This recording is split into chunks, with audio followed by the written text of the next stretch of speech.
Bem, boa tarde a todos. Acho que nós temos aí alguns rostinhos que estão chegando agora na parte da tarde, né? Então sejam bem-vindos mais uma vez. Aqueles que já estavam conosco de manhã, perdoem-nos a repetição aí, né? Foi o que a AME conseguiu de melhor esse ano, mas é a primeira semana, então vai melhorando, né? Acho que acabo cansando um pouco vocês com 2 seminários no mesmo dia, mas a gente vai fazer o máximo possível para que a temática, que é tão diferente, né, do primeiro, seja suficientemente proveitosa e que nos prenda a atenção. Queria reforçar aquilo que a gente já combinou de manhã, de ficar livre aqui a interação, né? Se a gente puder partir de onde estávamos em relação à interação, será muito bom. Então vocês podem me interromper, levantar a mão, que a gente vai trocando as ideias aqui, porque isso enriquece demais, né? Fazendo uma explicação rápida, diferentemente da manhã, a gente está agora mergulhado na questão do trabalho, né? Então, como eu estava explicando, nós temos um livrinho para cada tema, né? Esse daqui é o que a gente vai abordar agora. Então, a proposta é estudar o trabalho nas obras de André Luiz, e o título do livro acabou ficando essa pergunta, não é nem uma afirmação, né? É uma pergunta. Fora do trabalho não há salvação? E essa pergunta ela é feita para brincar, entre aspas, né? Por assim dizer, com a ideia que Kardec expressa tão bem lá no capítulo 15 de Evangelho segundo o Espiritismo, quando ele diz que fora da caridade não há salvação. E é interessante fazermos uma contextualização para chegarmos aqui aonde se deseja com a obra de André Luiz. Porque Kardec diz que nós não poderíamos dizer fora do Espiritismo não há salvação. Porque, afinal de contas, e conversamos rapidamente sobre isso de manhã, a prática, o conhecimento da doutrina espírita não são critérios definitivos para que se alcance a felicidade, o reino dos céus, como quisermos, a salvação. Aí depois Kardec menciona que fora da verdade não há salvação, seria pesado também. E nós comentávamos isso rapidamente na quinta-feira, né? Fora da verdade não há salvação seria a mesma coisa que dizer que o Espiritismo tem a verdade. E Kardec diz lá no texto, é literal, porque a doutrina espírita não tem a verdade toda. A doutrina espírita apresenta-nos um ângulo, o ângulo possível até esse momento, da verdade universal que um dia nós vamos perceber na sua grandeza, na sua integralidade, né? Hoje não percebemos ainda. Então ele fica com fora da caridade não há salvação. Então acho que é importante explicar o porquê que o trabalho foi substituído aqui pela caridade nessa brincadeira que nós fizemos com o título do livro. Porque isso não é à toa, né? Eu queria relembrar com os irmãos uma passagem muito rica em que Jesus é abordado por um jovem doutor da lei. Ele falava para a multidão, porque nós sabemos que Jesus tinha discursos assim um tanto diferentes, né? Quando conversava só com os apóstolos, quando estava no culto no lar na casa de Pedro, onde podia aprofundar determinadas ideias, falava das muitas moradas, né? Falava muitas vezes da pregação, da cura pela mediunidade, mas quando estava junto ao povo, ele contava parábolas, contava histórias, né? A moda africano-asiática de ensinar através de imagens, de símbolos do cotidiano das pessoas.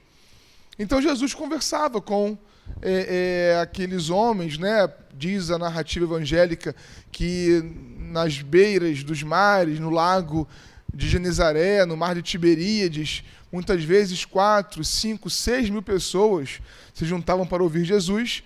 Ele fazia uma preleção sobre o reino dos céus. Quando um jovem doutor da lei levantou-se lá atrás e perguntou assim: Rabone, uma forma carinhosa de chamar o Senhor Jesus, tratado por muitos como Rabi, como mestre. Rabone, que devo eu fazer para herdar a vida eterna? Uma pergunta profunda, mas muito conhecida já, porque mesmo o Velho Testamento já apontava pelo Decálogo o que fazer e o que não fazer para alcançar a felicidade. Aliás, convenhamos, o Decálogo aponta muito mais o que não fazer, né? Como Emmanuel diz, é uma virtude passiva. Não matarás, não cobiçareis a mulher do próximo, não cometereis adultério, e aí tudo que não pode fazer é listado ali. Muito mais proibições, leis até civis, né, como Kardec gosta de comentar nos seus estudos. E aí Jesus não responde a pergunta dele. Jesus, na verdade, faz uma outra pergunta. E a pergunta é subdividida. Jesus fala assim: o que está escrito? Como tu lês? Parece a mesma coisa, mas não é. Porque às vezes nós não conseguimos ler o que está escrito. Não conseguimos alcançar a grandiosidade através da interpretação daquele texto ali. Quantas guerras nós temos perpetrado em nome da religião, por exemplo? Eu lia uma matéria, há alguns meses atrás, numa revista sobre educação, que apresentava o sistema irlandês de educação, as boas e as más condutas que ocorrem por lá, e fiquei assim um tanto quanto pasmo, embasbacado, pela apresentação de como que as escolas religiosas funcionam por lá. Porque é um país, vocês devem saber, marcado profundamente por uma divisão entre protestantes e católicos, numa luta constante entre as duas denominações cristãs. E eles enfocavam lá duas escolas vizinhas, separadas por um muro. Do lado de cá uma escola protestante, do lado de lá uma escola católica. Não sabiam dizer quando que a prática começou, mas o fato era que às 8 horas da manhã, na entrada da educação infantil, portanto crianças a partir de 3, 4 anos de idade, eram enfileiradas no pátio, tanto do lado de cá do muro quanto do lado de lá. O pátio ficava no final do terreno, então encostado no muro, e as crianças enfileiradas ali, após cantarem algumas músicas e o hino, eram estimuladas pelas professoras a pegar pedras na base das árvores e jogar do outro lado do muro, na escola católica ou na escola protestante, desde os 3 anos de idade, ensinados a jogar pedras naqueles que pensam diferente de si. Em 2017, na Europa. Não estamos falando de nenhum país tido no nosso imaginário ocidental como inferior, lá no Oriente Médio. Não, não. Na Europa central, desenvolvida, cristã, século XXI, nós jogamos pedras uns nos outros. E jogamos pedras, dizia a reportagem, em nome da interpretação bíblica. Porque para o católico, o protestante é um infiel à cadeira de São Pedro, primeiro papa da história da humanidade. Interpretação católica, da maneira como a Bíblia se constrói. Para os protestantes, claro, os católicos são obsoletos e infiéis à palavra, sobretudo pelos sistemas de adoração que eles têm a objetos, a santos. Então, o outro merece o apedrejamento, mesmo que não seja até a morte. Nesse caso, talvez só nesse caso, porque pensam diferente. Então, Jesus, sabendo de tudo isso, ele pergunta: o que está escrito? Como tu lês? Para saber se ele tinha entendido também o que estava escrito.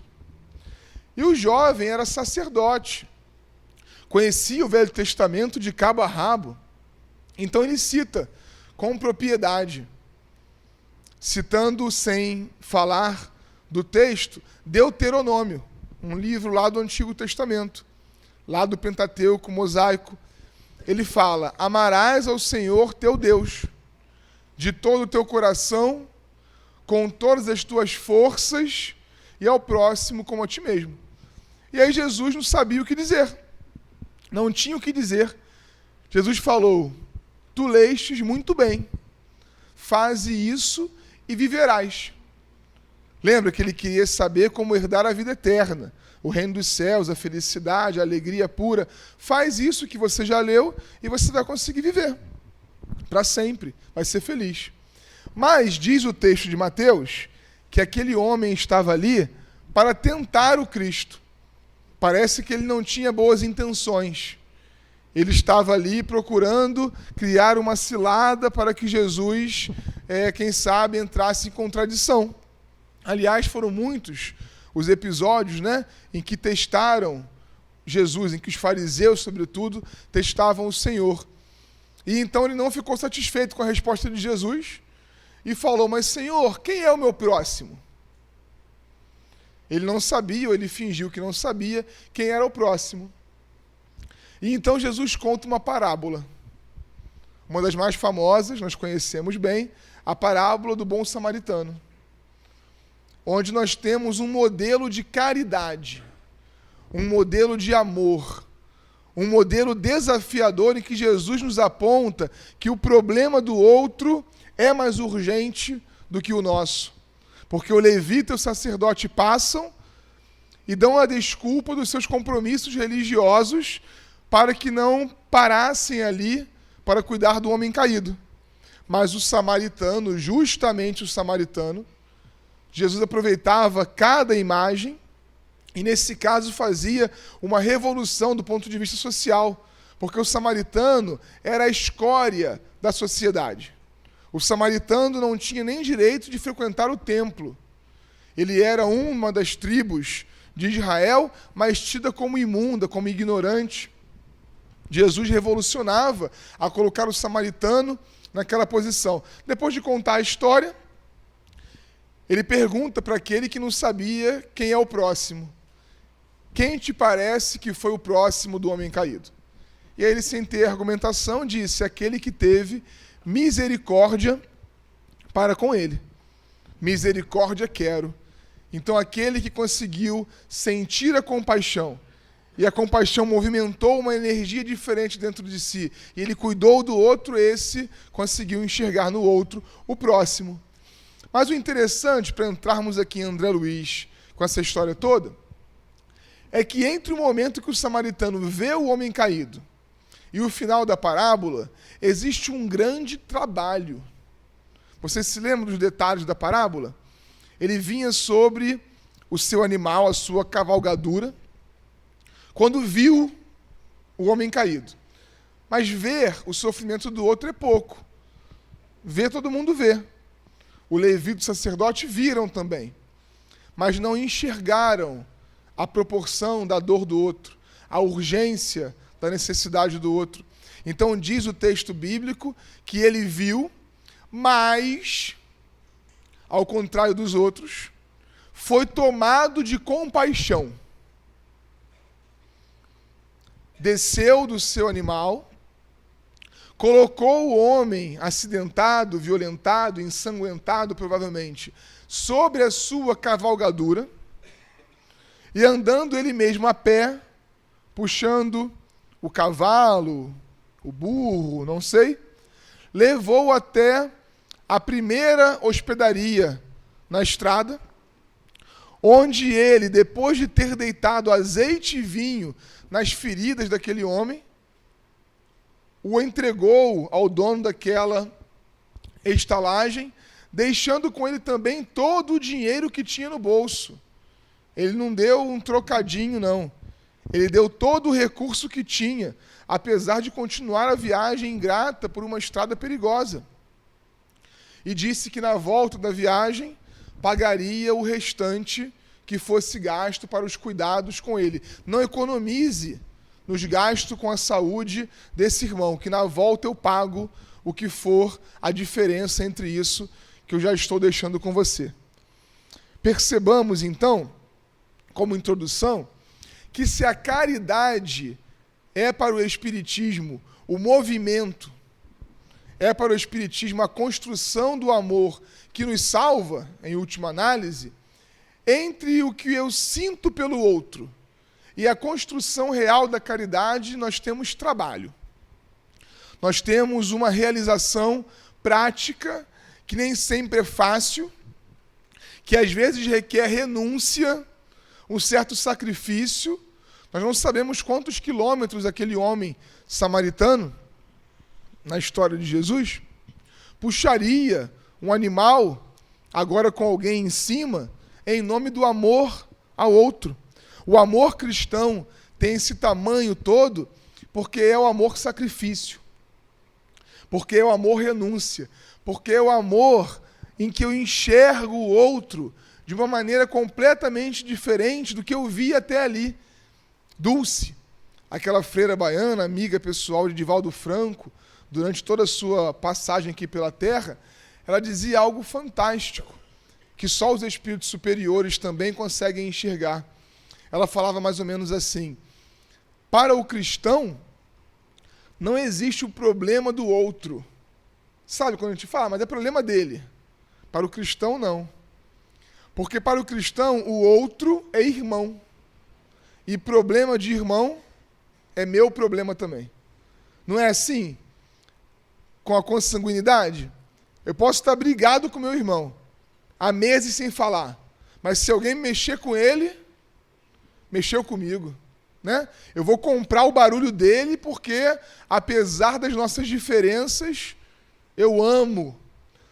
Nós ainda restringimos o amor a um clã, a consanguinidade, a família, os nossos amigos. O amor na proposta de Jesus é algo universal, é algo para todos e só pode ser completado com o trabalho. Vamos então estudar um pouquinho o que seja o trabalho, ajudados por André Luiz nesse caso. O objetivo central aqui da nossa conversa hoje vai ser então compreender a importância do trabalho como ferramenta do progresso espiritual.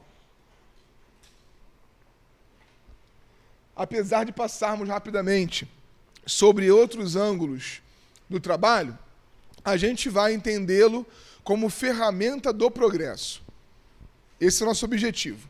Se conseguirmos enxergar assim, o objetivo será cumprido, senão eu estou demitido e nunca mais serei convidado pela Regina, pelo nosso companheiro Geraldo. Não podemos esquecer que o trabalho é necessidade fundamental de cada espírito. Começa André Luiz a nos ensinar lá no livro Os Mensageiros. Vamos conceituar trabalho na visão espírita, vamos perceber a relação de trabalho e progresso na vida de espírito imortal e vamos analisar o trabalho como equipamento de proteção ao espírito encarnado. Esses são os objetivos específicos aí desse nosso primeiro momento. Então, primeira pergunta importante é o que é trabalho para a gente? Porque existe uma visão genérica, né, muitas vezes material mesmo, do que é trabalho. O que é trabalho para você? Alguém me ajuda aí. Não me deixa no vácuo aqui, não. Ajuda aí, Geraldo. O que é trabalho? Quando pensa na palavra trabalho, quais são as atividades que vêm primeiro na sua cabeça? Ocupação. Ocupação, legal. O que mais? Produção. Realizar alguma coisa.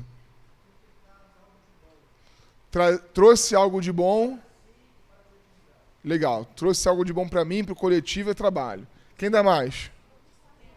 Hã?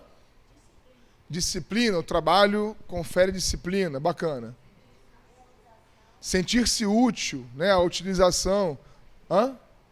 Realizações. Legal. Dedicação. Muito bem. Está todo mundo muito evangelizado, né? Compromisso. Respostas bonitas. Está certo. Na pergunta 675, Kardec se interessou em resolver para a gente esses conceitos aí num só. Só se devem entender por trabalho as ocupações materiais, porque é o que a gente pensa numa primeira instância, né? Trabalho profissional, trabalho doméstico, né? Dá um trabalho danado cuidar da casa, né? O trabalho do cuidado com os outros, os filhos, né? O trabalho social como um todo.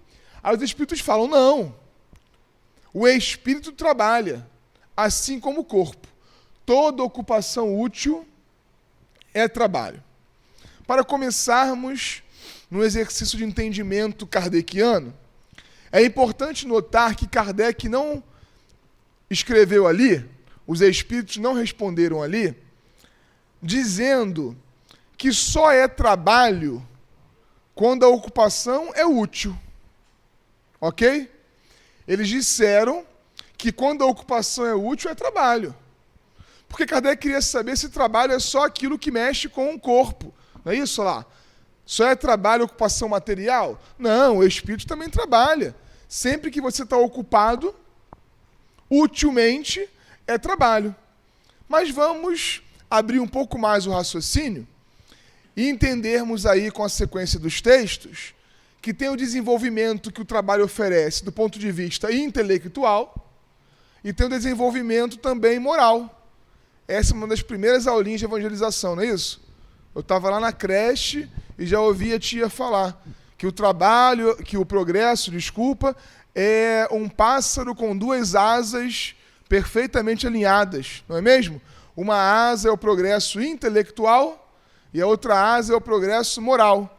Alguém que desenvolva muito a asa da inteligência, mas que o sentimento esteja ainda vinculado à ausência do bem, ao mal, será um pássaro capenga, não conseguirá voar com uma asa só. Aquele que tiver um sentimento bom, desenvolvido, que ame a todos, mas que tenha preguiça mental, que não queira desenvolver a questão intelectual, também não vai conseguir voar. Então a gente vai equilibrando o desenvolvimento dos dois. Vamos abrir, num primeiro momento, a mente para essa ideia de progresso material e progresso moral. Ainda no Livro dos Espíritos, 943. Para aquele que exerce suas faculdades com um fim útil e de acordo com as suas aptidões naturais, o trabalho nada tem de árido. E a vida...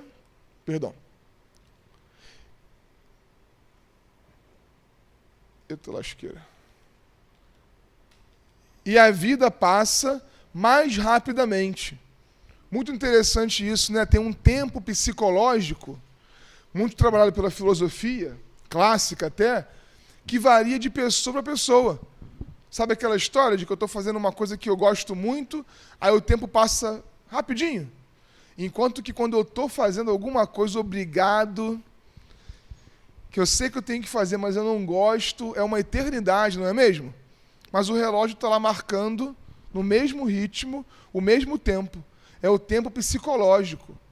Porque quando eu estou adheso a uma ideia, quando aquilo está aderido em mim, eu faço com espontaneidade, com amor, né? Faço por simpatia. Esse é um dos problemas maiores da sociedade, porque aqui está, de acordo com as suas aptidões. Quantos de nós acabamos em atividades que não são exatamente aquelas que a nossa natureza pede, né, de acordo com a aptidão, de acordo com a faculdade, e aí por fazer só para ganhar dinheiro, por fazer só para manter a família, acaba não fazendo com amor. E aí quase sempre o tempo leva muito mais para passar. É uma informação importante que os Espíritos nos dão. Procurar aquilo que seja de acordo com a nossa aptidão, com a nossa natureza. Depois Clarencio vai ensinar, através de um texto aí de Dona Laura, lá no capítulo 25. Esse texto é muito importante. O ministro Clarencio autorizou gentilmente a conhecer, visitar e analisar. André Luiz sairia nesse dia para o seu primeiro expediente lá nas câmaras de retificação, onde ele começou a trabalhar. Mas ele não estava indo para trabalhar, ele estava indo para conhecer. Uma visita sem compromisso, né? Mas, sugere Dona Laura para o André Luiz, pode, como servidor de bom senso, converter observações em tarefa útil. Ninguém se recusará a aceitar o concurso do espírito de boa vontade, que ama o trabalho pelo prazer de servir. Então, não observa só não. Quando o serviço se apresentar, você se lança, se joga sobre ele, porque você vai sentir a utilidade de fazê-lo feliz. Depois nós temos no Evangelho segundo o Espiritismo. Sob o ponto de vista terrestre, a máxima buscai e achareis é análoga a esta: ajuda-te e o céu te ajudará. É o princípio da lei do trabalho e, por consequência, da lei do progresso. Porquanto o progresso é filho do trabalho, porque o trabalho põe em ação as forças da inteligência. Chegamos naquele ponto em que nós falávamos, o trabalho, ainda vou me entender com isso daqui, hein? O trabalho, porquanto o progresso é filho do trabalho. Ou seja, o trabalho gera o progresso, não é isso? Se o progresso é filho do trabalho, primeiro vem o trabalho e depois vem o progresso. Por que isso? Porque ele põe em ação as forças da inteligência. Eu fico pensando se há alguma atividade material no mundo que não possa ser chamada de trabalho. Já que num primeiro momento a missão é colocar em ação as forças da inteligência. Vou dar um exemplo polêmico, radical, mas vejam se, me ouvindo até o final, vocês conseguem pelo menos entender o que eu estou sugerindo. Mesmo que não concordem, não precisa concordar. Se nós pegamos ao pé da letra a 675 e falamos assim, só é trabalho quando a ocupação é útil. E só é útil, porque isso está escrito, trabalho é ocupação útil. E só é útil aquilo que faz o bem da coletividade.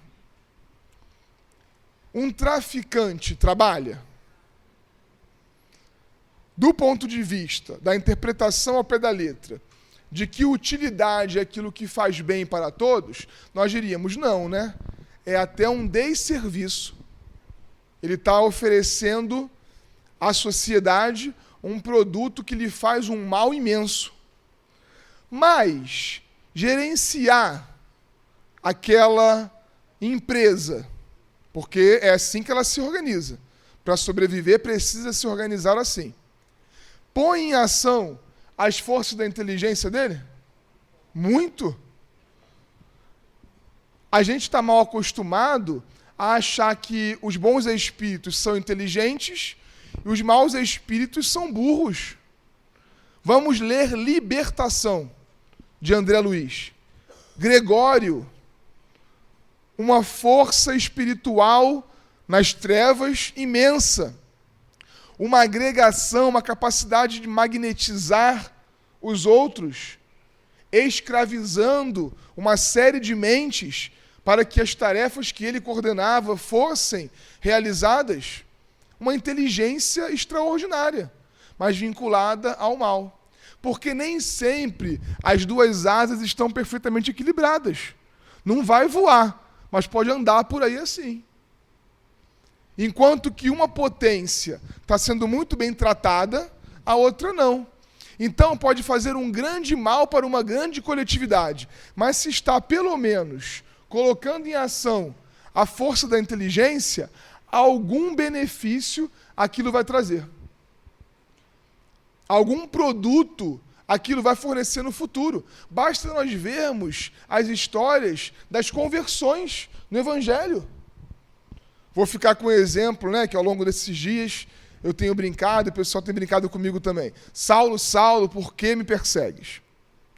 Saulo era, e por isso que não colocaram Paulo como meu nome, Saulo mesmo. Paulo é o futuro lá, porque Saulo foi um grande matador. E não me vem com essa história de que ele matava em nome de Deus, não. Porque isso não é desculpa, Ou então a Inquisição estava legal, as cruzadas também. Ele era fiel a Deus, seguia um protocolo religioso, ortodoxo, tem lá as suas vantagens, a fidelidade a Deus, mas ele matava, ele perseguia. Ele foi o responsável pelo primeiro mártir cristão, Estevão. Aliás, quem nunca leu Paulo e Estevão, não desencarne antes de ler. Ou seja, leia logo essa noite, para garantir, porque, segundo Dona Ivone Pereira, é a segunda maior luz que desceu do céu à terra. Diz ela que Paulo e Estevão só perde para o Livro dos Espíritos. E é um livro belíssimo, de uma inspiração profunda. Não coloquemos panos quentes. Saulo se transforma radicalmente. Ah, mas ele era alguém com uma série de conquistas, ok, mas era um matador. Do ponto de vista da inteligência, uma mente primorosa, mas que usava a inteligência no sentido do mal. E que ao perceber o seu equívoco, Não é assim a história de Damasco? Quando ele vê aquela luz, na verdade ele não vê, ele fica cego com a luz, né? E percebe que é Jesus, ele fala: Senhor, que queres que eu faça? Porque até ali ele negava que Jesus fosse realmente o Messias. Ele tinha certeza de que não era. Com aquele fenômeno maravilhoso, a seu ver, ele entende que Jesus só pode ser o Messias, o Salvador, né, conforme a promessa e entendimento lá da palavra hebraica no Velho Testamento. Senhor, que queres que eu faça? No momento em que ele se submete, que ele se humilha, perguntando o que ele tem que fazer, ele já se transformou. Ah, mas não existe transformação de uma hora para outra. Não existe. Tudo aquilo que dentro dele ele consumiu e ele marcou por conta dos crimes e das práticas que ele realizou, ao longo de algum tempo vão lhe dar muito trabalho ainda. Por exemplo, quando ele chega na casa do caminho e se apresenta para os apóstolos de Jesus, ninguém acredita nele. Quando ele vai bater na porta do pai para pedir ajuda, o pai o abandona. Quando ele vai na casa do Sadoc, seu amigo pessoal, ele diz que não conhece nenhum amigo cristão. Então ele sofreria por muito tempo ainda, expiaria muito ainda aqueles males que ele realizou. Mas a transformação íntima, ela pode se dar sim, às vezes em 1 minuto, porque eu preciso só daquele estalo. Caramba, o que eu estou fazendo? A gente chama hoje em dia, é até difícil, eu falo isso com os jovens, e tem um trabalhão para explicar o que significa cair a ficha. Né? Porque eu peguei um pedacinho dos orelhões com ficha, né? E imagino que deva vir daí a expressão, né? Às vezes demorava a ficha cair e a liberar, né, o ponto ali para ligação. A gente, às vezes, demora a cair a ficha, mas quando cai, a gente vê o tempo que perdeu e quer fazer logo. Então, não nos enganemos. Às vezes, uma criatura vinculada, por exemplo, ao tráfico de drogas, se arrepender hoje, de repente vai dar um salto em termos de evolução, de progresso, que nos deixa muito para trás. Porque a capacidade de realização, de união de forças, de agregação, de liderança, né, a capacidade de trabalho, a dedicação, a renúncia, já está lá na frente. Porque aprendeu a não dormir, porque aprendeu a não se ligar naquilo que falam de negativo. Você não vai conseguir, não vou conseguir nada, eu sou a pessoa que consegue. Autoconfiança, cheia de orgulho, cheia de vaidade, mas com autoconfiança. Enquanto a gente está ali na casa espírita, né, sendo convidado para um trabalho e dizendo com uma falsa modéstia, me perdoem, mas quem sou eu? Eu não posso não vou conseguir. Isso não é humildade não, ao contrário, é muito mais orgulho. Porque a gente não confia em si mesmo e prefere ainda aquela posição da pessoa que tem que ser carregada, porque sabe que as responsabilidades realmente dão muito mais trabalho. Essa palavrinha ela precisa ser resolvida dentro da gente, porque se a gente ficar para sempre fugindo daquilo que dá mais trabalho, a gente não vai ser feliz. Porque a salvação não existe fora da caridade. E para realizar a caridade conforme Jesus, na parábola do bom samaritano, tem que dar o dinheiro todo, tem que emprestar, vou falar o automóvel porque é o nosso dia a dia agora, né? Mas tem que dar o meio de transporte para o outro, tem que andar a pé carregando o doente, tem que se debruçar sobre ele, cuidar da ferida, e tudo isso requer uma série de ações que são de muito trabalho. Então não dá mais para fugir disso. Vamos colocar a nossa ação inteligente em movimento efetivamente, né?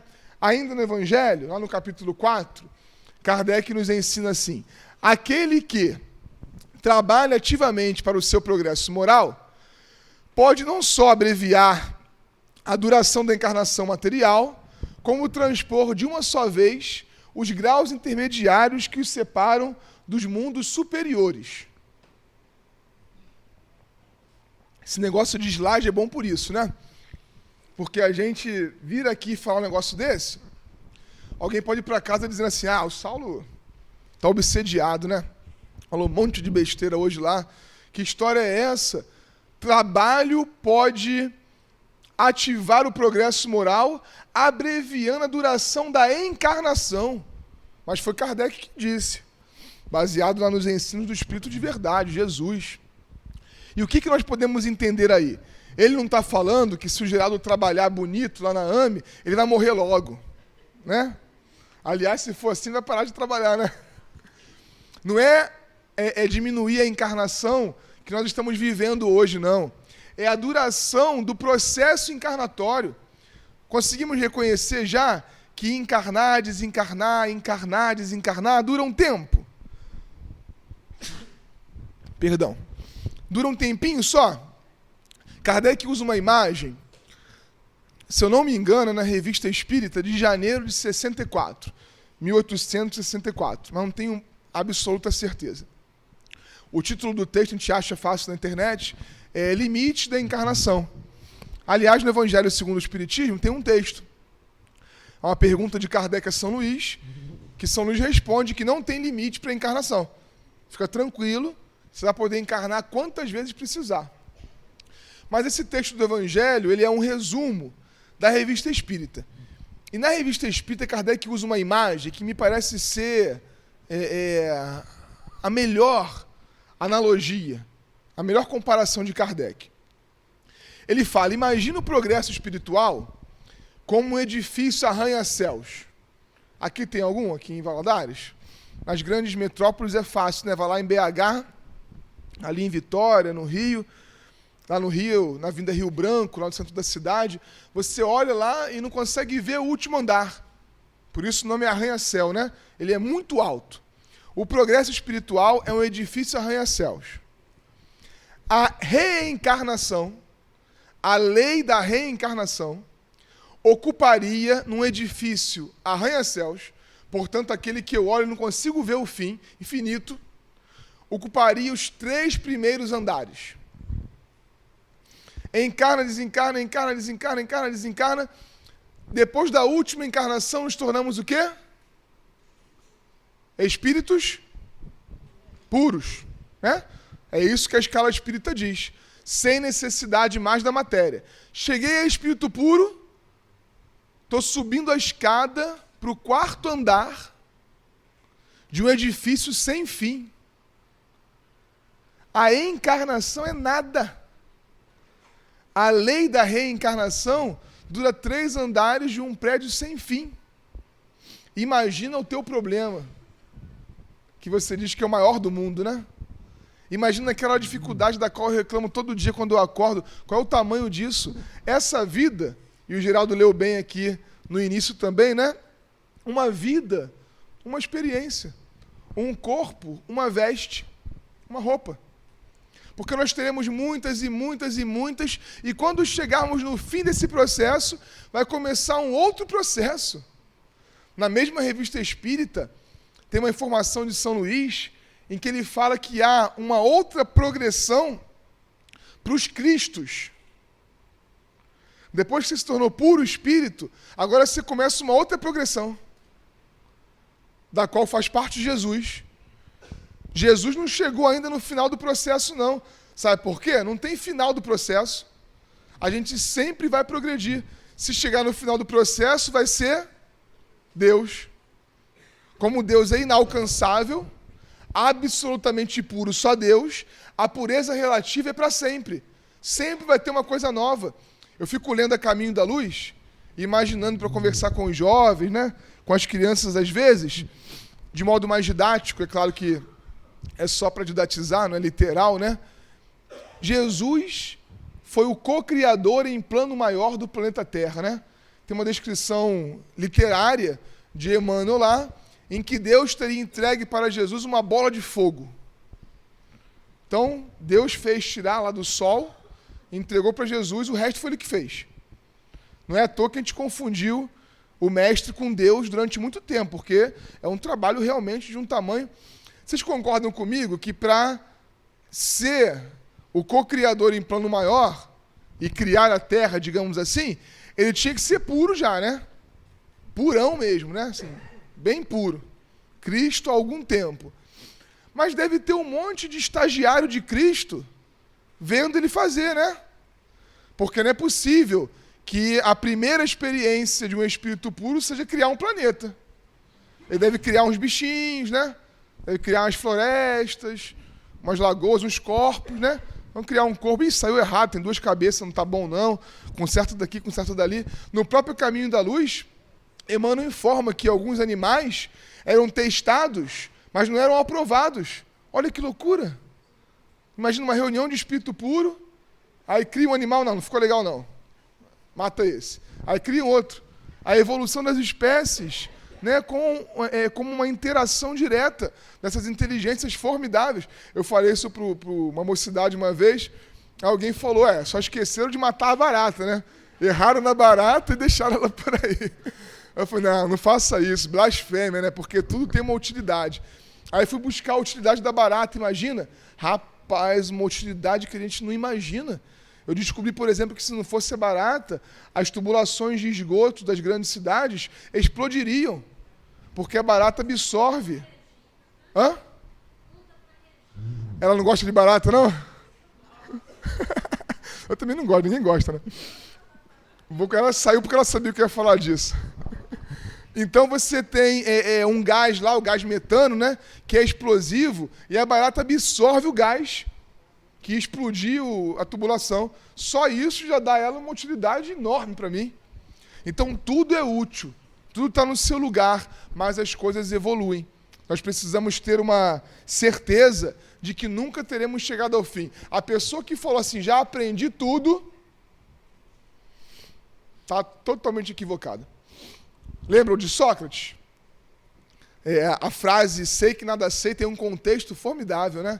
Porque disseram para Sócrates, alguém foi na pitonisa, que era a médium do momento, né? Consultava lá os deuses, e aí perguntaram ao espírito, né? Ao daimon, quem era o homem mais sábio da Grécia. E aí o daimon respondeu, Sócrates. Aí foram dizer para ele, olha, você foi tido como o mais sábio da Grécia. É verdade? Naquelas armadilhas também, né? Ele falou, é verdade. Eu sou mais sábio porque eu sou o único que sei que nada sei. Incrível, né? A sabedoria. Eu sou mais sábio porque sou o único que sei que nada sei. Se eu achasse que sei de alguma coisa, eu não poderia ser o mais sábio. E por isso que vocês não sabem de nada, porque vocês acham que sabem muito. Ele falou para o povo ainda. Olha que incrível. Porque a gente nunca vai chegar ao fim. Agora eu já estou aqui na minha posição. Não. Aquele exemplo da senhora que eu estava falando na quinta-feira, 90 e poucos anos, fazendo faculdade de psicologia. Aí perguntaram para ela, né, do ponto de vista materialista, mas por que, senhora?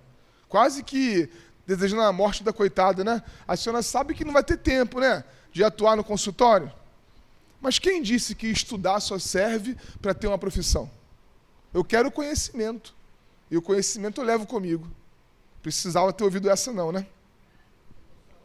Pois não. Você pode tudo, você é meu futuro, pode falar.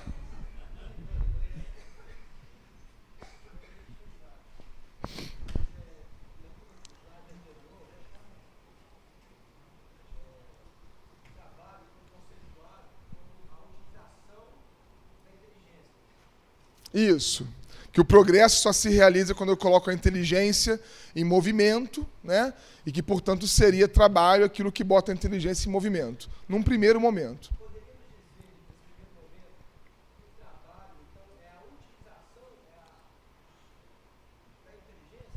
Das potências da alma, né? E parece que a inteligência, segundo o Livro dos Espíritos, é a primeira. Lembra que eles falam que a inteligência, o progresso, né, intelectual, engendra o moral, né? Parece que uma das primeiras potências que a gente desenvolve é a inteligência, porque eu olho para a natureza, né? Não está legal, está frio, a gente está morrendo aqui no gelo, aí eu descubro a caverna, depois eu faço uma casa, né? Agora um prédio bonito, aquecedor, ar-condicionado. Então parece que é isso aí mesmo, que a inteligência é uma das primeiras forças que nós colocamos em movimento. Eu estou trazendo a proposta aqui de que dificilmente alguma coisa não movimenta a inteligência. Desculpa. Necessidades, claro, num primeiro momento é necessidade, né? Preciso me proteger, preciso me alimentar. Sim.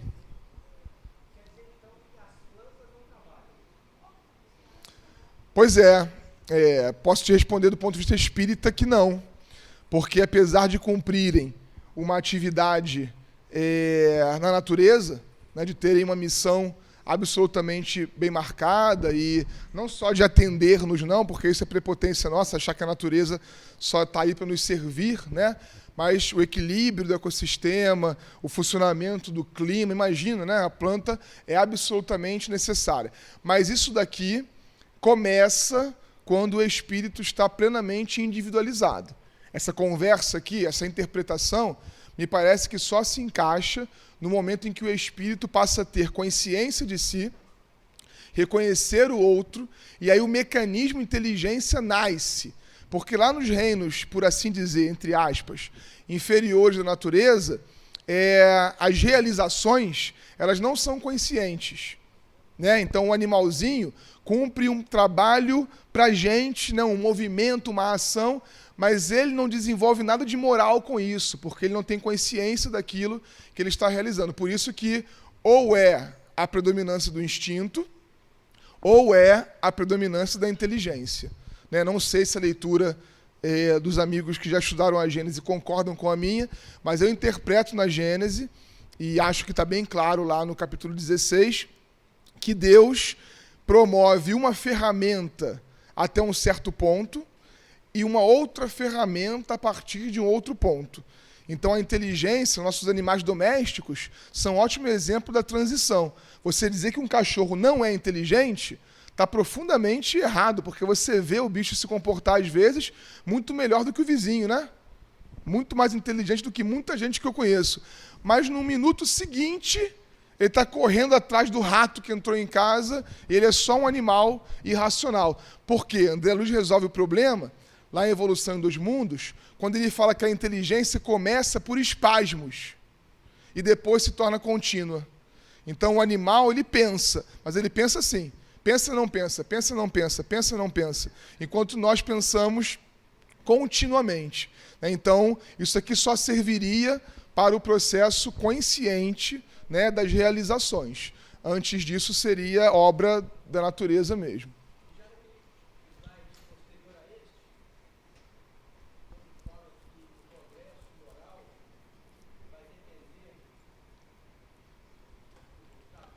Aquele que trabalha ativamente para o progresso moral pode não só abreviar a duração da encarnação, como transpor de uma só vez os graus intermediários que se separam dos mundos superiores.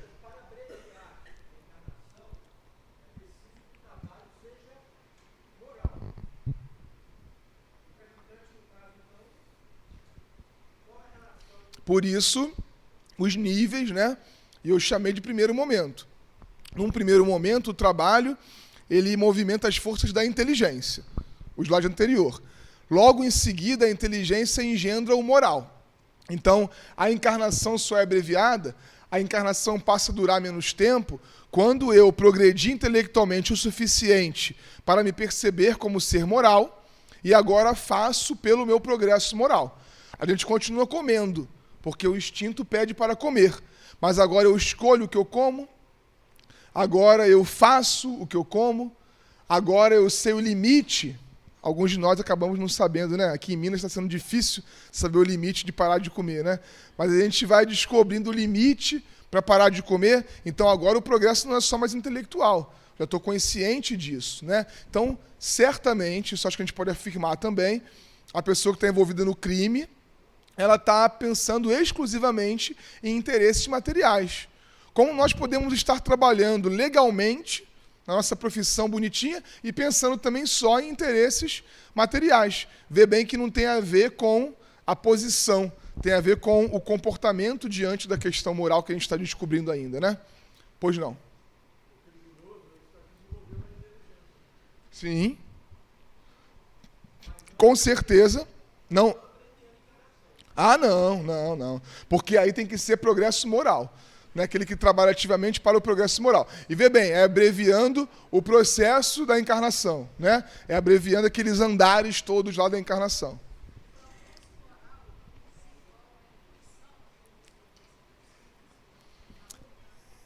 Então, a intuição, segundo o que a gente depreende da Gênese, é uma ferramenta que surge no espírito em substituição ao instinto. O instinto era a força exterior que o conduzia, agora a força que vai conduzir é a inteligência. Vou ter que me virar, mas eu não fico sozinho nisso, eu tenho a intuição. Então a intuição não seria consequência de um progresso realizado por mim, não. A intuição seria potência, seria faculdade, né? Como o nosso amigo falou de manhã, o Paulo, seria dádiva. A intuição vem por graça. Deus oferece ao seu filho, agora tornado espírito, uma ferramenta de apoio externo, que são os espíritos que vão nos ajudar no processo de progresso.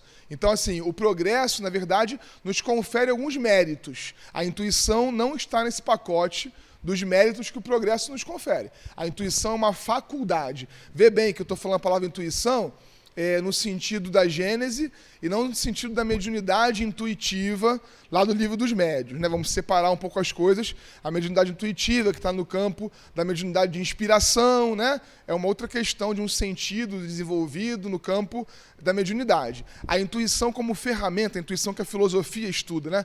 Como ferramenta que Deus nos oferece para não ficarmos sozinhos no caminho do progresso. Vai ter que se virar, porque a lei agora é livre-arbítrio. Agora você está com a sua inteligência, mas tem aqui um anjo da guarda, toma de presente. Qual é o canal que o anjo da guarda vai usar para me mandar os recados? A intuição. Não, a faculdade, ela não evolui, né? Ela está pronta e acabada porque Deus fez ela direitinho. A gente é que, ao evoluir, percebe melhor, né? Apruma melhor os canais dessa percepção. Então eu fico pensando assim, o pessoal fala muito Jesus médium de Deus, né? É uma expressão interessante para se estudar, porque Jesus é um com o Pai, uno, né? Jesus é a representação de Deus na Terra. Jesus é a lei de Deus ambulante. Ele anda mostrando como que é aplicar a lei de Deus na sua máxima instância. Então eu não sei se é porque ele está ouvindo a voz de Deus. Me parece que não é isso que a expressão quer dizer. Não é médium de Deus porque ele está ouvindo Deus falar com ele, ou porque Deus está incorporando nele. Vê bem, é médium de Deus porque ele está integrado. Então o que ele pensa é a expressão também do pensamento divino. Então a intuição, ela está lá, pronta. A gente que vai progredindo e percebendo cada vez melhor o pensamento divino. Pois não? Desculpa. Pois é, né? Eu tenho que repetir a pergunta por causa da gravação. Desculpa. Vou melhorar agora para os que estão nos ouvindo à distância aí. Cada vez que alguém falar, eu preciso repetir a pergunta para poder sair aqui na câmera, porque a gente está com um microfone só. Obrigado. Tá ok? Alguém tinha levantado o dedo por aqui? Eu me perdi, não? Ok? O senhor não? Então vamos lá. Aí Dona Laura vai falar no capítulo 21, no 5º parágrafo.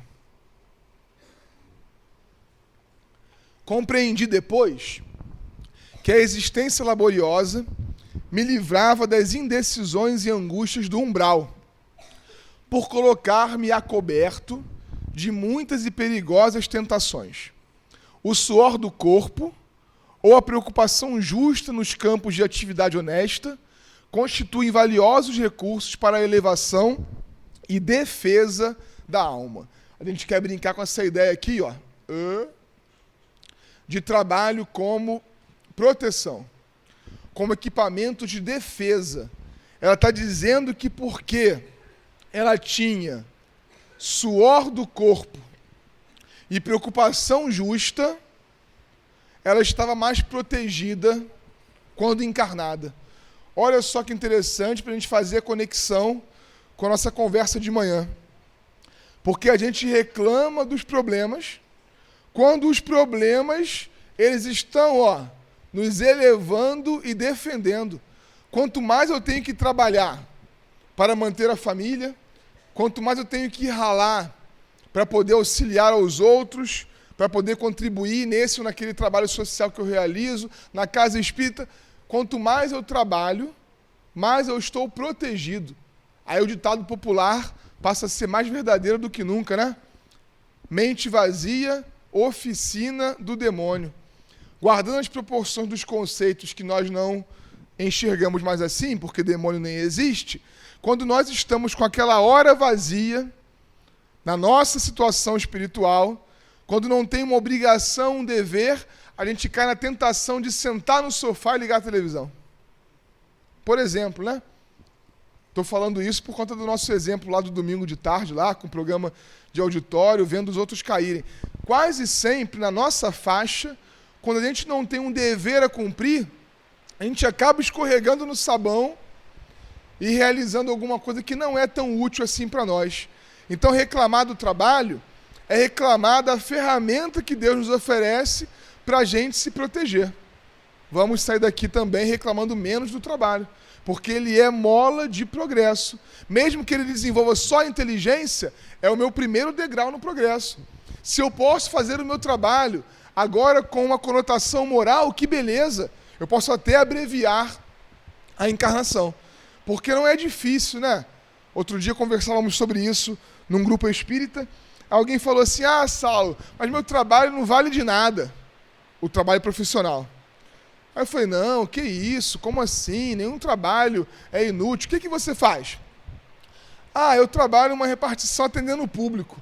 Falei: meu Deus, seu trabalho é o mais importante do mundo. Porque às vezes você chega, vê se não é verdade, às vezes você chega num lugar que a pessoa te atende de mau humor, se você não tiver vigilante, você fica de mau humor na hora também. Agora, se a pessoa é simpática, é sorridente, te atende bem, mesmo que você tenha chegado ali com um pezinho atrás, teu dia muda, positivamente. Então, nós precisamos enxergar nas nossas atuações, sejam elas quais forem, um progresso em potencial, que não é só nosso, não, que é um serviço para o outro também. Quem conseguiu entender isso não tem limite. Você deve ter ouvido falar já do Jerônimo Mendonça, né? O gigante deitado, né? Que atuou muito lá no Rio, mas que é originário aqui do Triângulo Mineiro, né? E o homem ficou cego, paralítico em cima de uma cama, mas fazia palestra. Imagina, carregavam a cama dele pelos mais diversos lugares, colocavam lá ela inclinadinha para ele falar. Ele dizia: eu perdi a visão, eu não posso andar, mas eu sei falar. Conhecemos pessoas que às vezes ficam doentes. Uma senhora, há pouco tempo, nós visitamos para o serviço dos passes.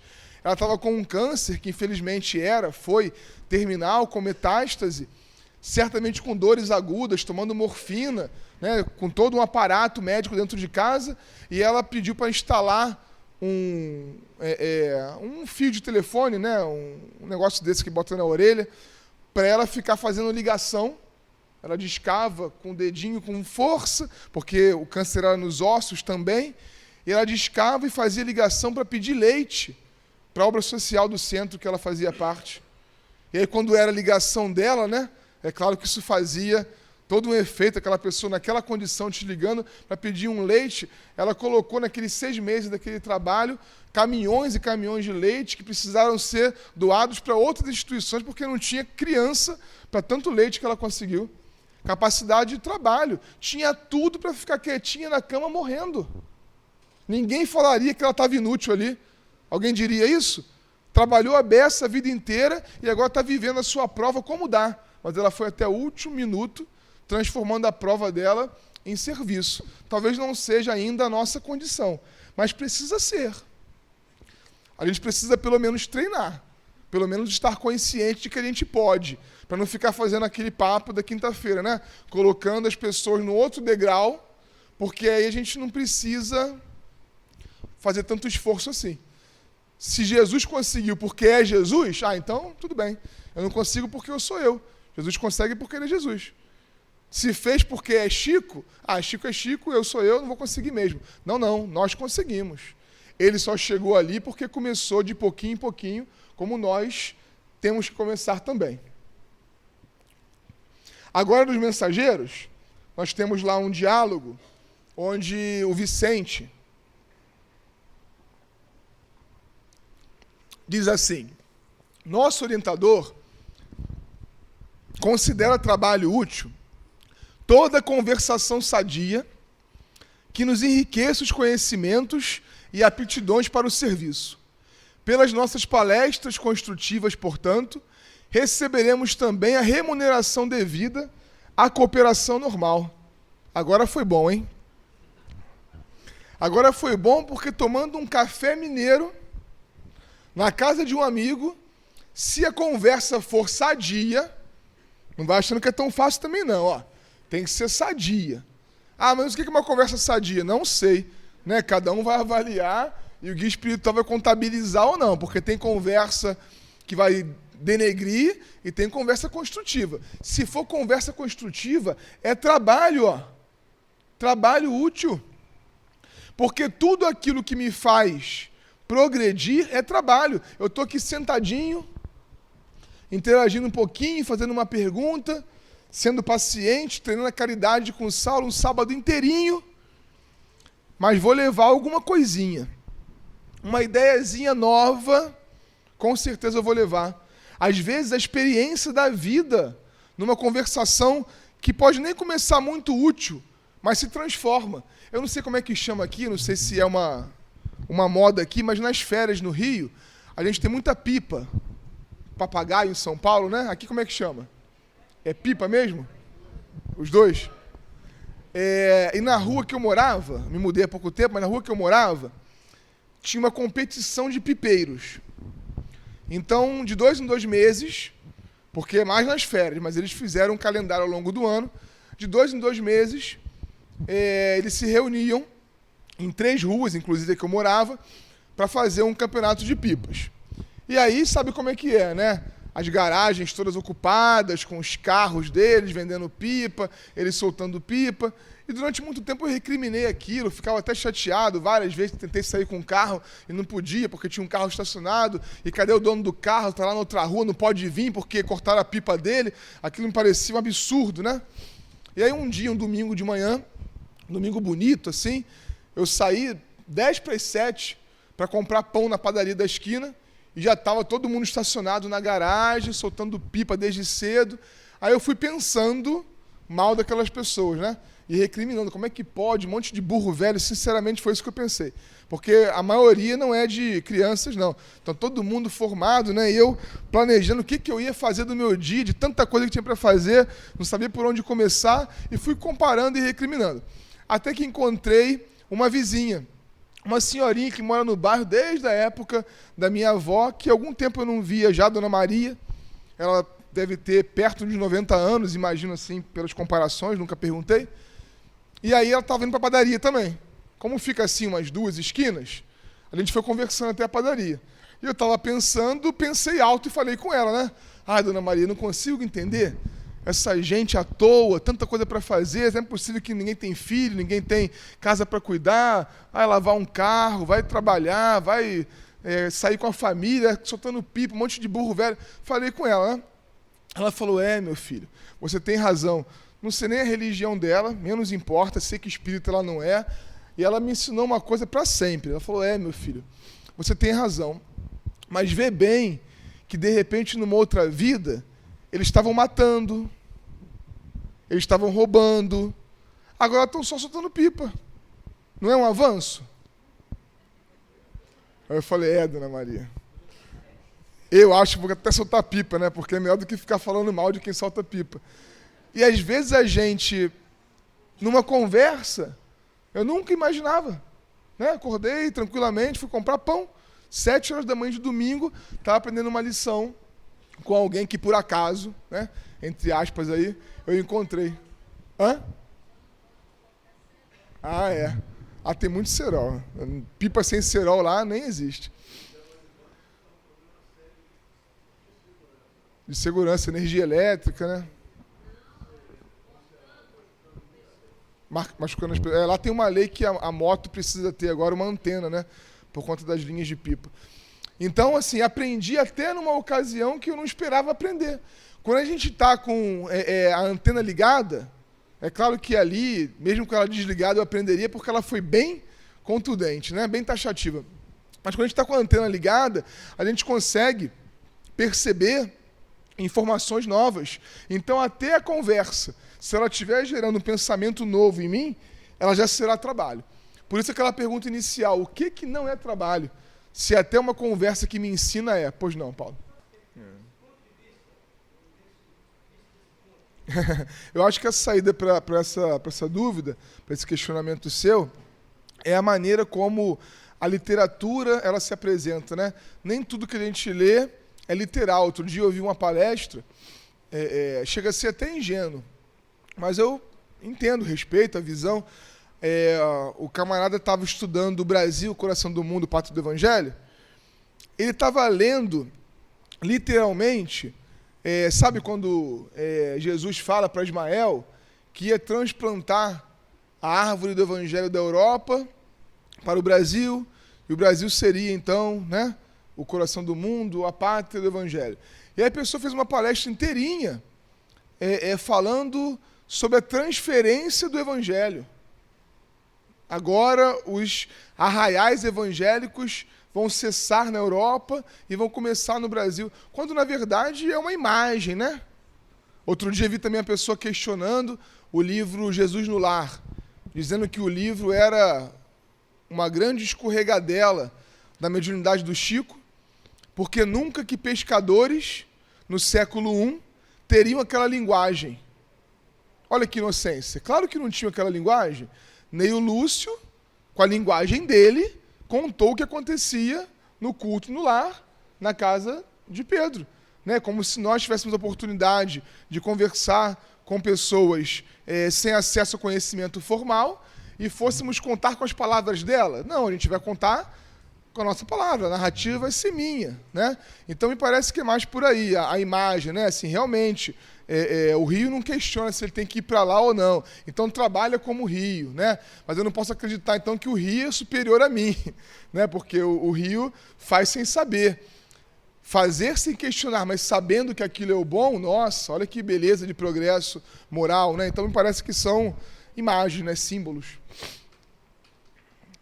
O trabalho é sempre, de novo a palavra sempre, né? Não é em Kardec agora, é em Leon Denis. A palavra é sempre um refúgio seguro na prova, um verdadeiro amigo na tribulação.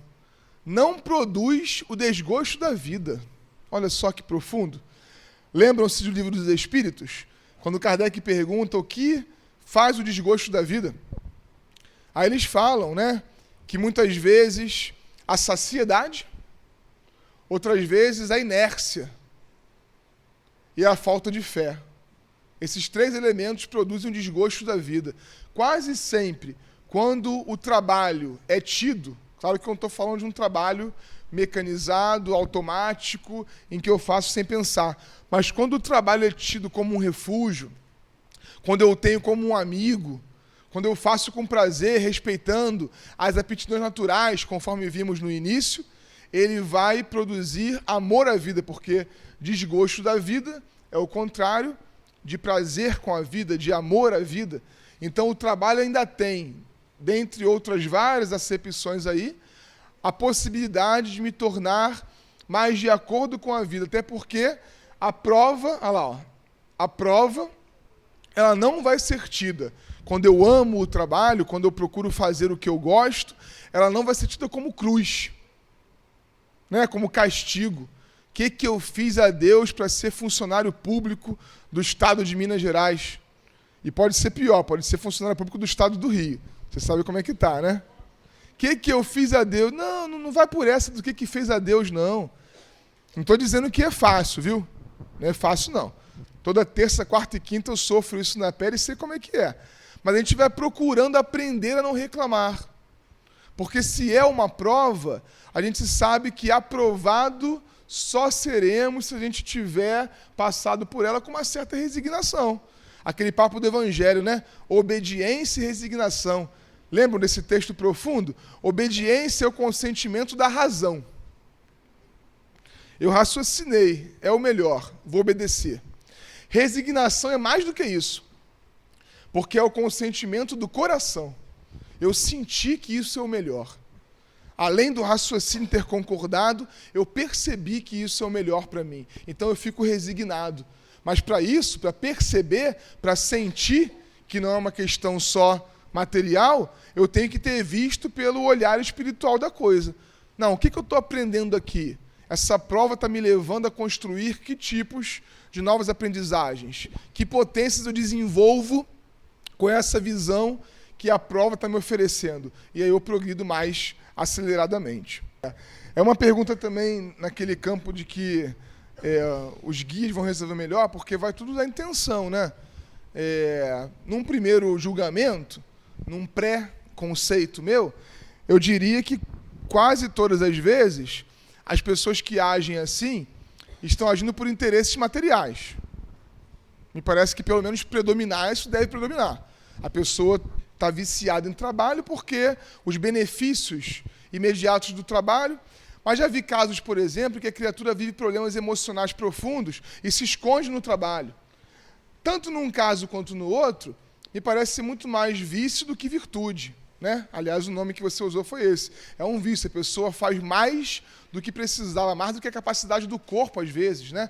Fica doente, porque trabalha muito mais horas do que a sua capacidade. Agora, deve ter um caso ou outro, então eu colocaria esses exemplos numa sacola daquilo que está desconstruindo mais do que construindo. Mas deve ter um caso ou outro onde a pessoa trabalha muito por uma baita renúncia. Chico, tem umas histórias aí, eu infelizmente não presenciei nada, não sei se alguém presenciou. Chico começava psicografias 4, 5 horas da tarde e parava 8 horas da noite do outro dia. Pensa nisso, gente. Imagina começar agora um trabalho de psicografia e só parar 8 horas da noite de amanhã, domingo, sem comer, tomando um gole de água de vez em quando, com a outra mão, porque não parava de psicografar em momento nenhum.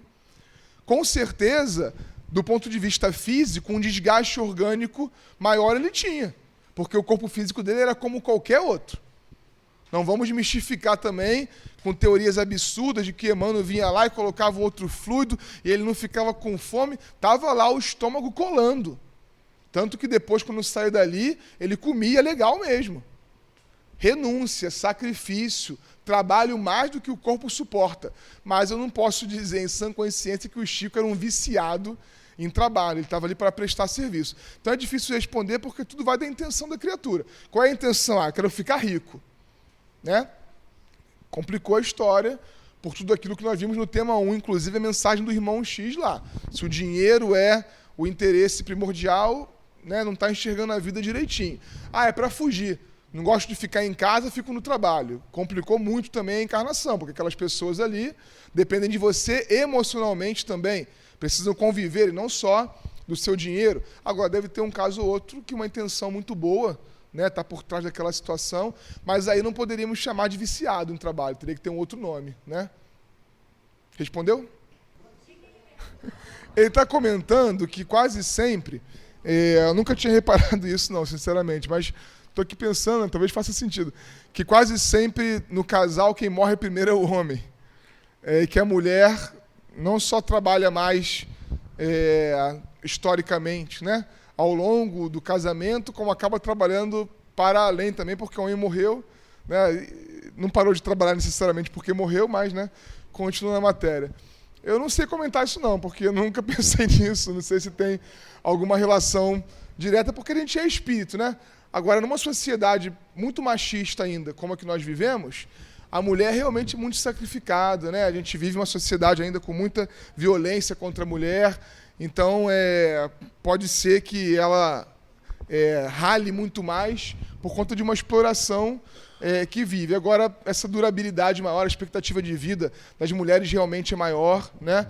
E eu não sei se todo mundo vai concordar comigo, mas a experiência masculina e feminina, ensina o Livro dos Espíritos na questão 200, 201, 202, que ela precisa ser alternada, né? Para o bem do progresso do espírito, todo mundo vai reencarnar homem e mulher várias vezes para apreender as diversas funções.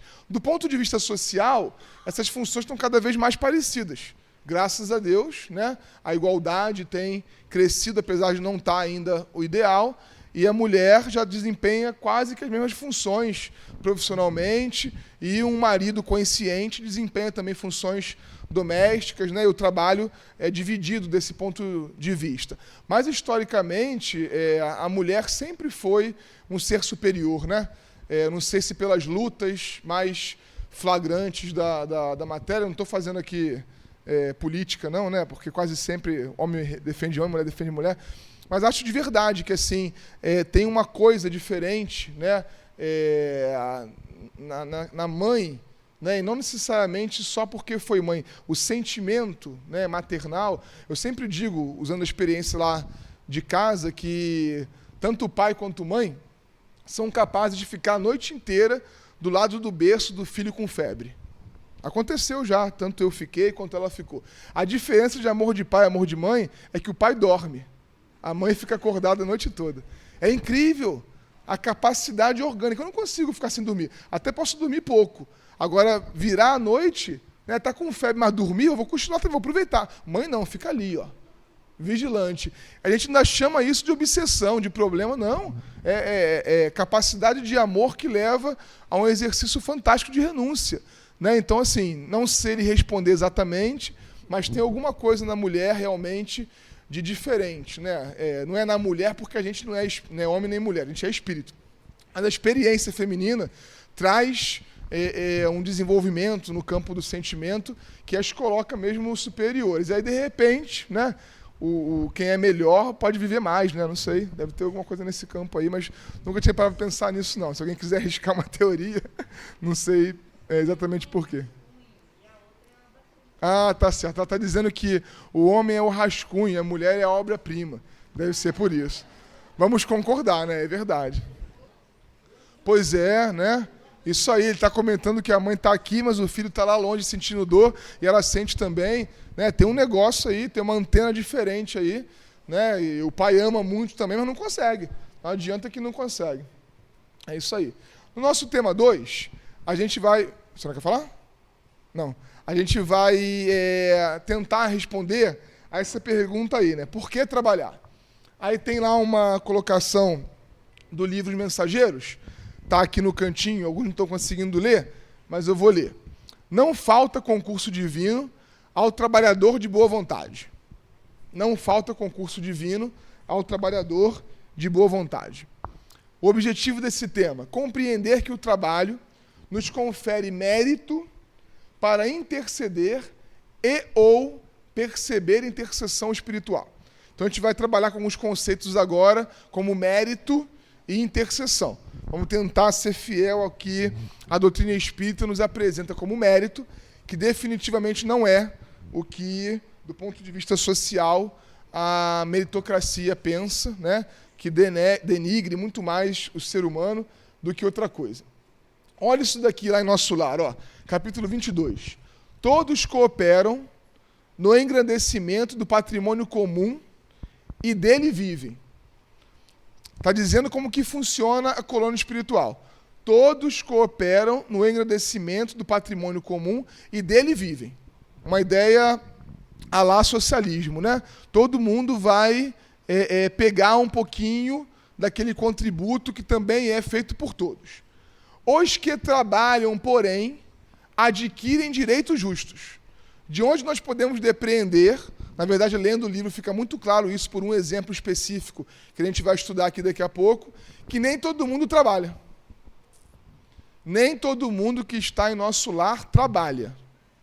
Os que trabalham adquirem direitos superiores aos daqueles que não trabalham, mas que, apesar de não trabalharem, vivem do patrimônio comum. Ó. Dele vivem. Vamos ver como é que funciona isso. Quanto maior a contagem do nosso tempo... Agora não fui eu não, hein? Quanto maior a contagem do nosso tempo de trabalho, maiores intercessões podemos fazer. Compreendemos aqui que nada existe sem preço e que para receber é indispensável dar alguma coisa. Pedir, portanto, é ocorrência muito significativa na existência de cada um. Somente poderão rogar providências e dispensar obséquios os portadores de títulos adequados. Entendeu? Então ele está falando muito claramente. A gente vai recordar de uma experiência, não sei se vocês lembram. Eu não gosto muito de citar o filme Nosso Lar, não, porque acho sinceramente que ele, em vários aspectos, atrapalha o estudo da obra. Serve muito, né, para os não espíritas, porque é uma porta, né, de entrada, é um chamariz, e foi muito bem feito, mas o filme, como todo filme baseado num livro, não dá conta exatamente do livro, né, e nem é fiel em absolutamente tudo. Mas, nesse caso, a imagem do filme é suficiente. Tem uma senhora que é atendida por Clarencio junto com André Luiz. Lembram disso? Para economizar tempo, o ministro atende de 2 em 2. E ela quer ir à terra, cuidar dos filhos. E aí o ministro pergunta quantas horas de trabalho ela tinha já acumuladas lá na colônia. E ela fala um número que, perto da quantidade de anos que ela tinha lá, era uma coisa assim, sem significância.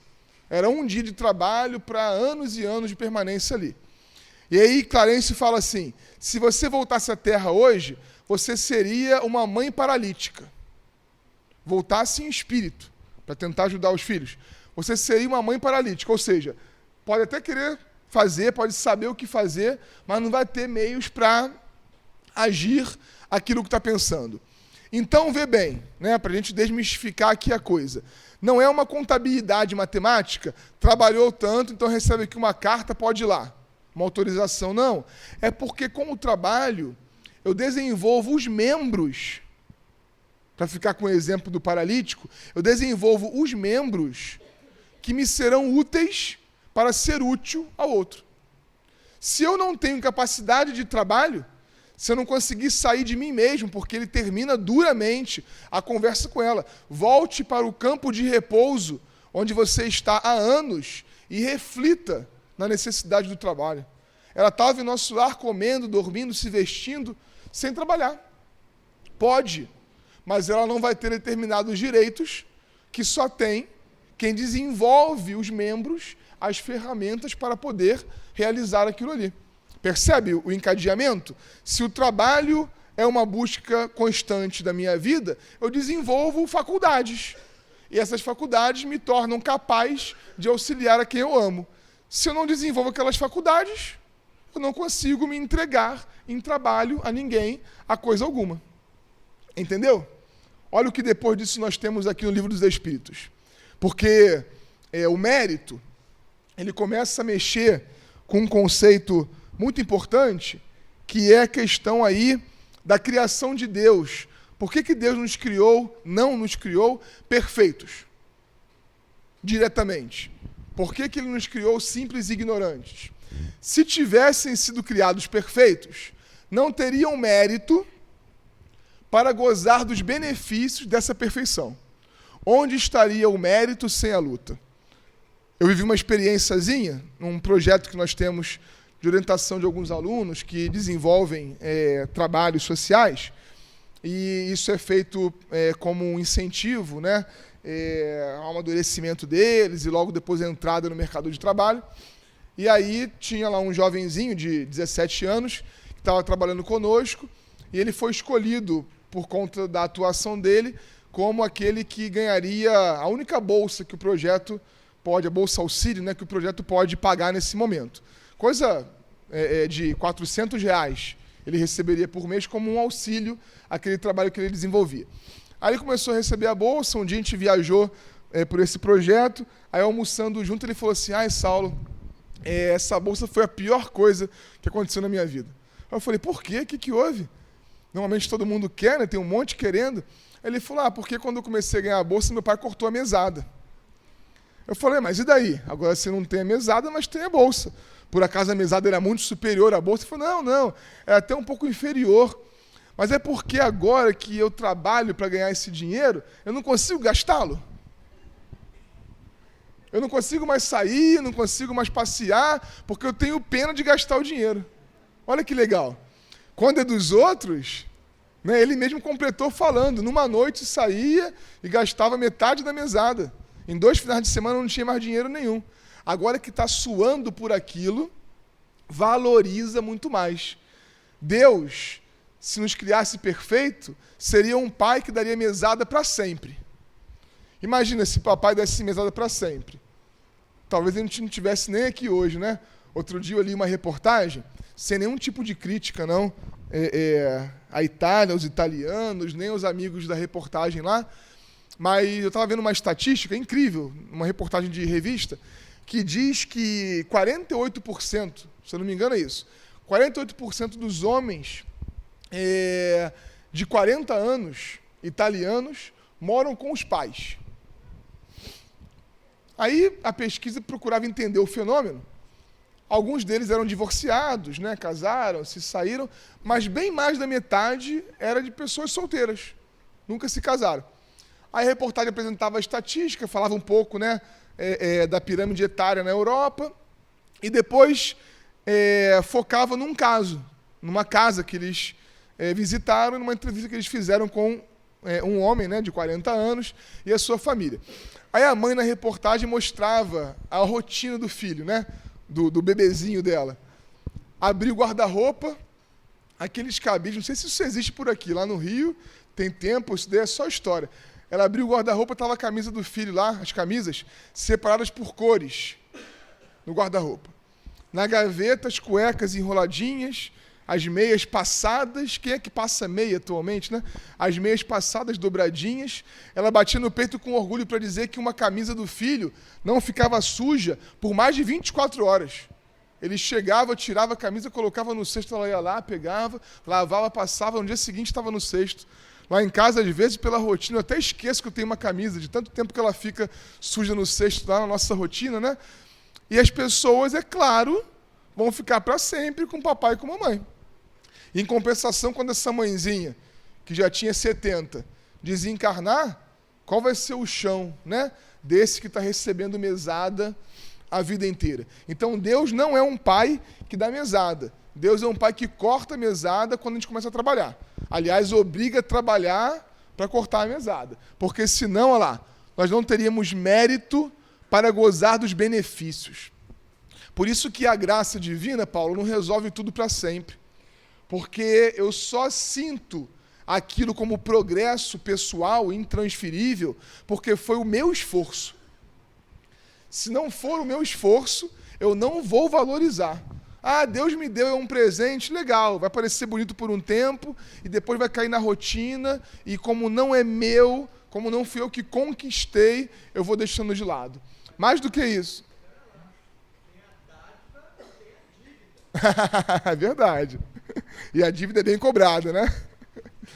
Deus fez da felicidade, olha só, Deus fez da felicidade o prêmio do trabalho, e não do favor.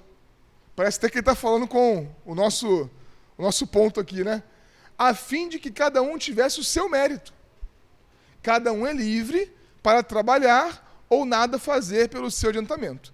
Apesar de que a gente sabe que isso vai acontecer por um tempo, até que a criatura vai cair em si e vai acabar realizando aquilo que precisa realizar. Mas eu acho fantástico a ideia de que Deus fez da felicidade o prêmio.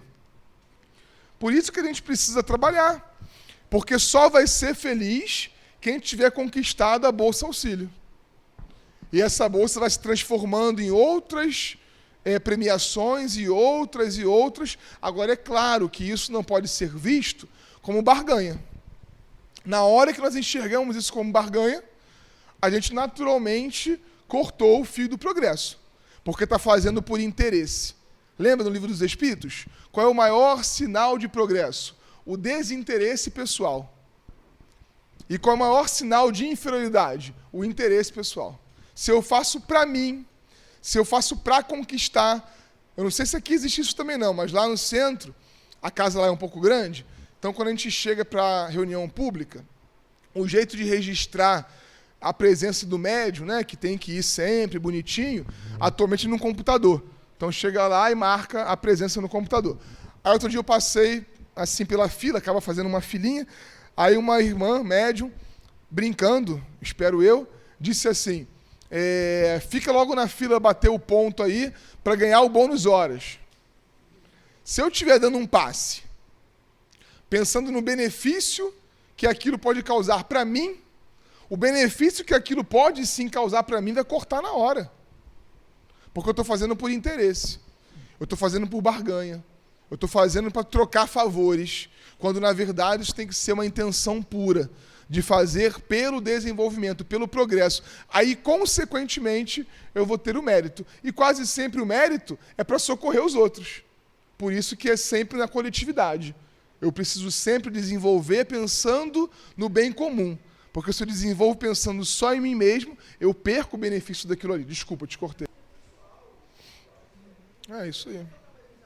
Não, acho que está perfeito. Tem até, você falando agora, dessa vez, eu lembrei até daquela passagem do Evangelho segundo o Espiritismo, que Kardec comenta a parábola, né, do pai que ofereceu o campo aos filhos.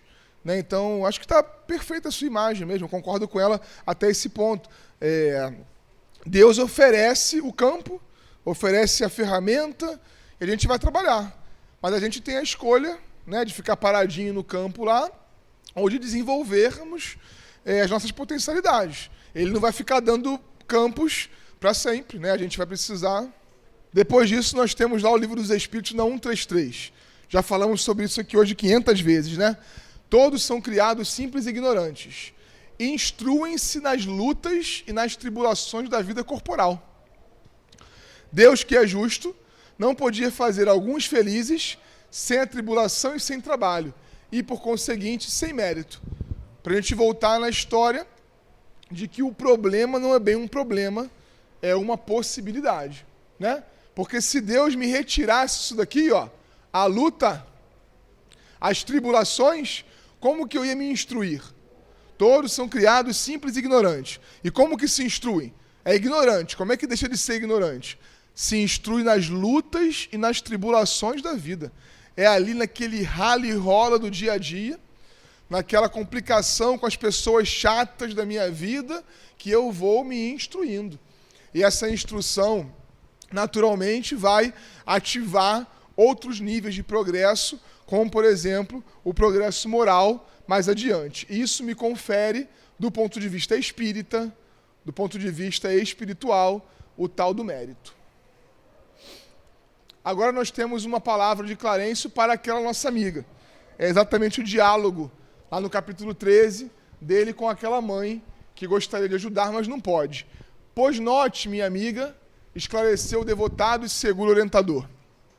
O trabalho e a humildade são as duas margens do caminho do auxílio.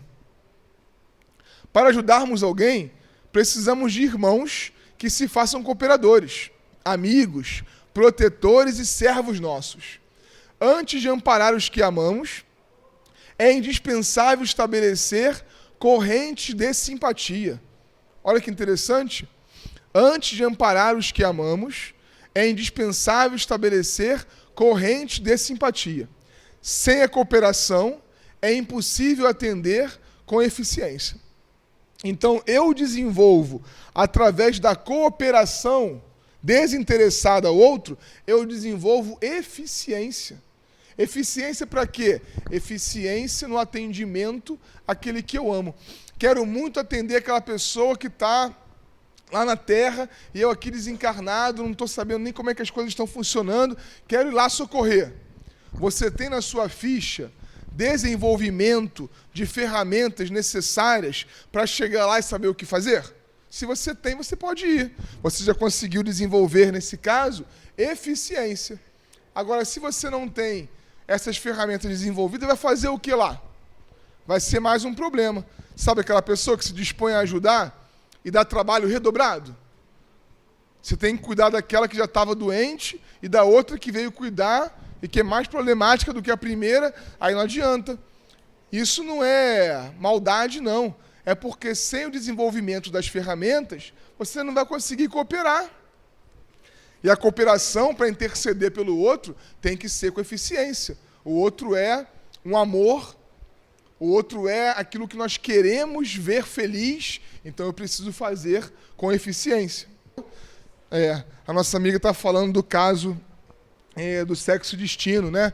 Onde a dona Beatriz passava por maus pedaços, o seu pai desencarnado procura vir auxiliá-la, mas, num sentimento muito humano, acaba agredindo, né, com um soco perispiritual, aquele que era o infiel, né, a sua filha querida. Então, se não tiver com as ferramentas bem organizadas, domado, a gente vai acabar atrapalhando mais os guias, né, do que auxiliando efetivamente. Lá nos Mensageiros, no capítulo 25, ainda sobre essa questão do mérito, nós temos o texto agora, ó. Ainda que nos demoremos nas lágrimas e nas aflições, jamais permaneceremos ao desamparo. Apenas devemos salientar que as respostas de Deus vão sendo maiores e mais diretas à medida que se intensifique o nosso merecimento, competindo-nos reconhecer que, para semelhantes respostas, são utilizados todos quantos trazem consigo a luz da bondade, ou já possuem mérito e confiança para auxiliar em nome de Deus. Então, olha só, ninguém vai ficar desamparado, não. Ó. Jamais permaneceremos ao desamparo. Mas precisamos reconhecer que as respostas de Deus, elas vão ficando mais claras conforme eu desenvolvi ferramentas de trabalho e agora enxergo o que antes eu não enxergava. A nossa amiga corrigiu bem ali, ó, jamais permanecemos ao desamparo, né? Em hipótese alguma, então, né, nem hoje, nem no futuro, a gente vai estar desamparado. Sempre vai ter uma mãozinha para nos auxiliar. No entanto, a gente precisa reconhecer que quanto mais nós vamos desenvolvendo essas ferramentas, mais a gente consegue oferecer ao outro também. É só isso o que ele está chamando de merecimento. Só isso. Preparo do espírito para receber respostas melhores. Sabe aquela história de que eu estudo a doutrina espírita, estudo, e a cada dia eu enxergo uma coisa nova nela. Por quê? Porque eu desenvolvi alguma coisa a mais em mim para perceber aquilo que a gente antes não estava percebendo. Né? Então, é uma questão de amadurecimento espiritual, muito mais do que uma questão de presente. Né, o merecimento, ele é uma conquista, é um desenvolvimento, né, é uma capacidade que a gente, pelo trabalho, vai conseguindo desenvolver. A gente vai dar uma paradinha nesse slide aqui, porque nós temos aí o lanche da tarde.